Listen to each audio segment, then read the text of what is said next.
Hello friends. குளிர் காலத்தில் மழை காலத்தில் நமக்கு உடம்பு சரியில்லாத டைமில் நமக்கு கை கொடுக்குறது பார்த்தீங்கன்னா வாய்க்கு ருசியாக ரசமும் அதுக்கப்புறம் முட்டை பொரியல் உருளைக்கிழங்கு பொரியல் தான். இது சாப்பிட்டா நம்ம வாய்க்கு வந்து நல்லா உணக்கமாக இருக்கும் அப்படின்னு சொல்லுவாங்க.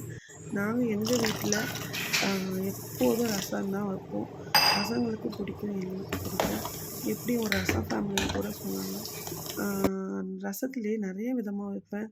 பெப்பர் ரசம், அதுக்கப்புறம் பார்த்தீங்கன்னா தக்காளி ரசம், தக்காளி வந்து பாயில் பண்ணிட்டு ஒரு ரசம் வைப்பேன். அதுக்கப்புறம் வந்து ம் நம்ம வந்து ரசத்துலேயே வந்து நிறைய விதமாக வெந்தய ரசம் இந்த மாதிரி நிறைய பண்ணலாம். டேஸ்ட்டு ரொம்பவே நல்லாயிருக்கும்.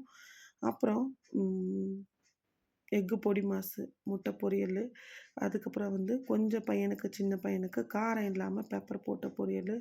இதுவே ஒரு 10 நாளாக ரொட்டீனாக இருந்துகிட்ருந்துச்சு. ஏன்னா வேறு எதுவும் டக்குன்னு சமைக்க முடியல. இதுனா வந்து ஒரு ரைஸ் வச்சோமா, ரசம் வச்சோமா, ஒரு வெங்காயம் தக்காளி எல்லாம் கட் பண்ணி பொரியல் பண்ணால் டக்கு டக்குன்னு சாப்பிட்டோமா அப்படிங்கிற மாதிரி இருந்துச்சு இந்த உடம்பு சரியில்லாத டைமில்.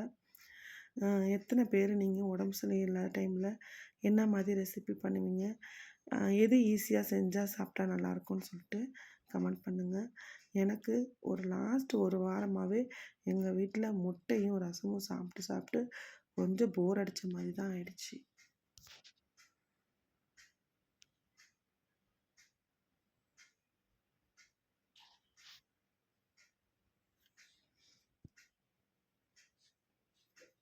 அதுக்கப்புறம் பொடி மாஸு லாஸ்ட்டாக வந்து நல்லா பொரிச்சு எடுத்துக்கணும்.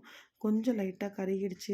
லாஸ்ட்டில் வந்து நல்லா மிக்ஸ் பண்ணாமல் இருந்ததுனால ஃபைனலாக டேஸ்ட்டு ரொம்பவே நல்லா இருந்துச்சு.